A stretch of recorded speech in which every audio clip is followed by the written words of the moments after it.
ግርግር ቀንሱ። በእንደዚህ አይነት ፖለቲካ አንበላም ነው የምንላችሁ። ኦርቶዶክስ ምንድነው ይሄ? ኢትዮጵያዊ ወገናችን እያለ ያለው በውጭ ሀገር የሚኖር ኢትዮጵያዊ ወንድማችን ነው። ይሄ አንደኛ ውይይቱ የሙሉ ክርስቲያንና የሙሉ ሙስሊም አታርገው። ማህበራዊ ሚዲያ ላይ ያሉ ሃይማኖት ተኮር የሚሰሩ ሙስሊም ወንድምና እህቶች አሉ፣ እንዲሁም ደግሞ ክርስቲያን ወገኖቻችን አሉ። በእነሱ መካከል የሚደረግ የውይይት ጥሪ እንጂ የሙሉ ኢትዮጵያ ክርስቲያን ሙሉ ኢትዮጵያ ሙስሊም አይደለም ወክለው እየቀርቡ ያሉት። አንደኛ ይሄ ነገር ይስተካከል።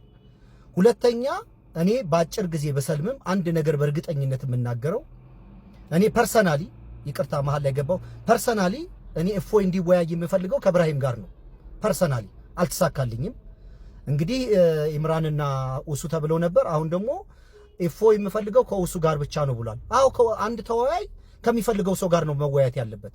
እኔ ውይይትም ተብሎ ከሁለት ከሶስት ሰው ጋር አላቅም። እንደዛ የፓርቲ ክርክር እንደዛ ቃለሁኝ። አንድ ሰው ከአንድ ሰው ጋር ነው መወያየት ያለበት። ሶኬ በቃ ኡሱ ይወያየው፣ ከሱ ጋር ይወያይ።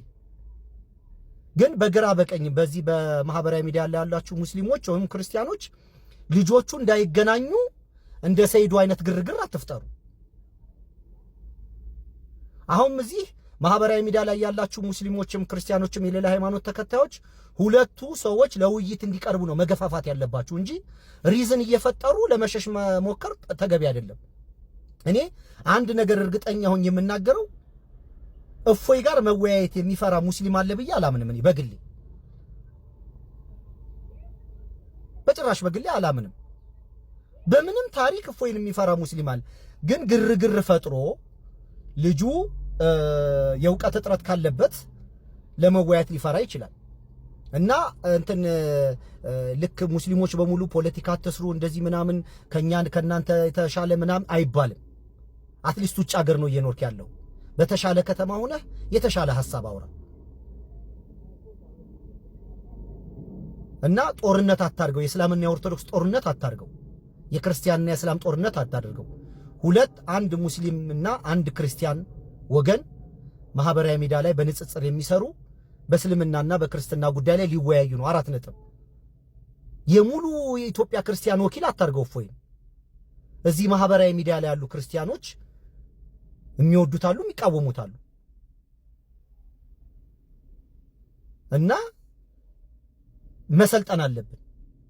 እኔ እፎይዬ ላባብል ይሄን ወንድም እባክህ እንዳትቀር።